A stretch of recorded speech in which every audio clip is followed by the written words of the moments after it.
Hi, this is Anne Marie with the Oregon Farm Bureau, and welcome to this episode of FRED Talks. With us today is...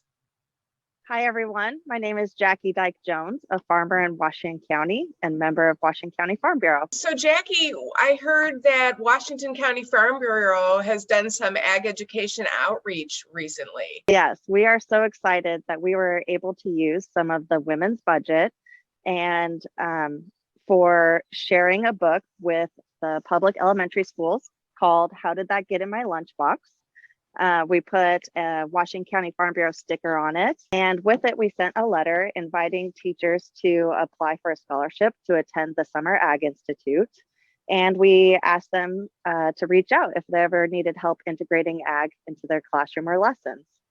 So we're very excited for this project. We mailed over 80 books, and so far we've received a couple emails from educators asking for some input and support. So it's very exciting. Oh, I love that. And why is it important to include agriculture in the classroom? Well, when people think of agriculture education, they typically think of classes specifically to be prepared for a career in agriculture. But the way that we approach it, and I approach it, is that agriculture education is learning where your food comes from and appreciating and valuing the agriculture economy and the jobs and careers that are all encompassing. Agriculture is one of the most natural ways to teach the science, technology, mathematics, life skills, etc. And you speak from experience because you were an elementary school teacher, right? Yeah, I love teaching students to read. I was a teacher for 10 years, and some of my fondest memories are doing agriculture units. So sometimes the students are the best teachers. Oh. And can we see that book one more time? Sure. How Did That Get in My Lunchbox? I like this book because, well, it is a Farm Bureau, American Farm Bureau Foundation Agriculture Book of the Year. And I like that it includes commodities from all across the country. So there's commodities that aren't grown in Oregon in here, for example, clementines. Another thing that I like is it even talks about carrots. So a teacher could use this book and then talk about how Oregon raises carrot seed and how that's a huge commodity. Yes, a lot of carrot seed is grown in the center of the state. And you're also involved in the Oregon Farm Bureau Ag Education Committee, right? Correct. I've been a part of the Agriculture Education Committee for many years, and I love volunteering at AgFest.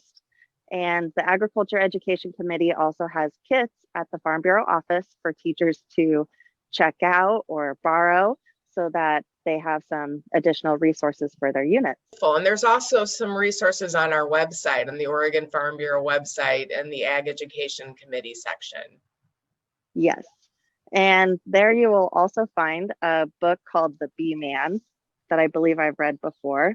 I loved the FRED talk with Harry. He said that Oregon blackberries are the #1 honey producing commodity in Oregon. I thought that was very interesting.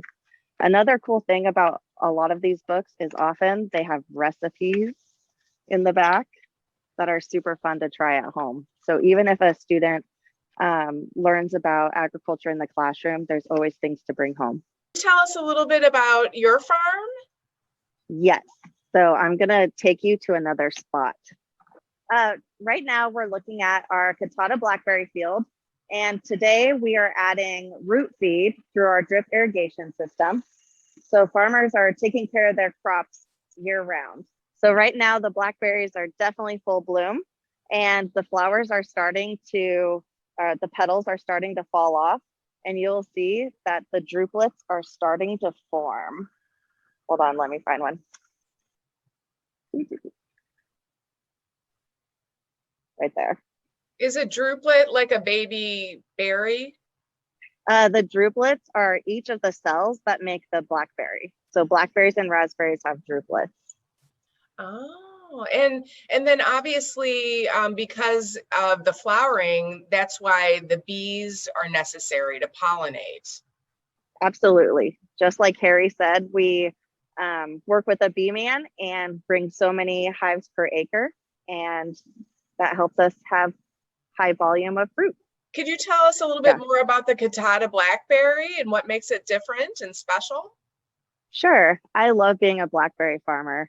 I think it's just so amazing that each cane produces fruit once. So right now the canes growing will be producing the fruit the next year.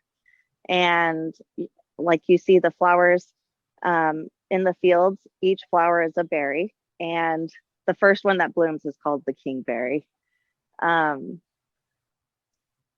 The Kotatas are firm and they're sweet and a really great size. Often when you buy frozen blackberries in like a triple berry blend, if the packaging says USA, it's most likely Oregon blackberries. Oregon is the #1 blackberry producer in the United States. So we're talking in May. What steps are you working on the farm right now? Right now, last year, first bloom was May 1st. This year, it's about a week later.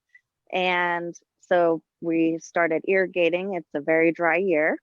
And here coming up in a week or two, we will start tucking in the canes. That will be our next year's fruit.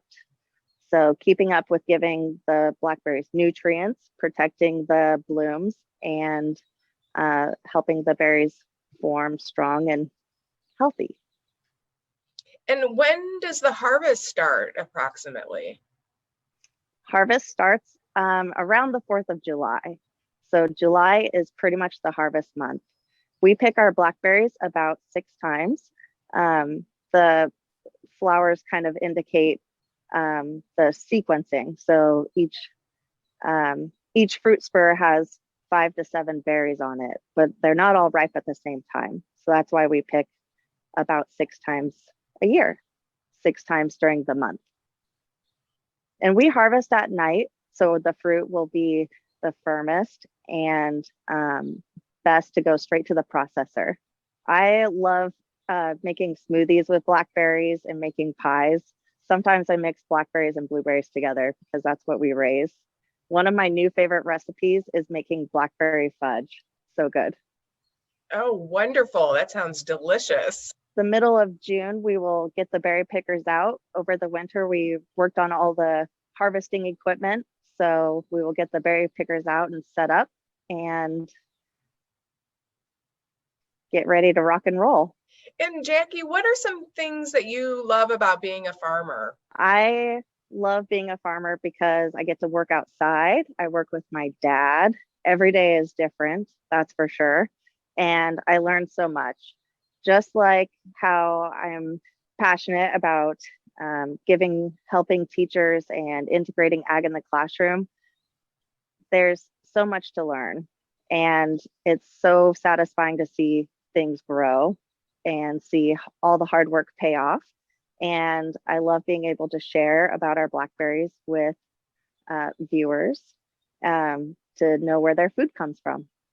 I think that one of the next books that I'm going to read on Facebook is another American Farm Bureau book. It's called Right This Very Minute. I love this book because it shows how dedicated farmers and ranchers are. And it shows that right this very minute, you don't necessarily get the fruit, but that you take care of everything year round. And again, it shows familiar agriculture like strawberries in Oregon, but again, some fruits and vegetables that are not grown in Oregon at all. Another cool thing with a lot of the American Farm Bureau books is they come with an educator's guide. So like this book, Sleep Tight Farm, super adorable, comes with an educator's guide for, again, doing activities at home or doing the STEM extensions. I have really enjoyed working with Washington County as women's chair and working with the other women on the scholarship committee, and they helped me get the book project out to the schools. It has been really great, and we look forward to continuing to work with educators in our county. Great. I think it's such a perfect project, especially for you as a former teacher and a lifelong learner. Definitely. Yeah, what do you have there, Jackie? Well, this is my lunchbox. So let's see.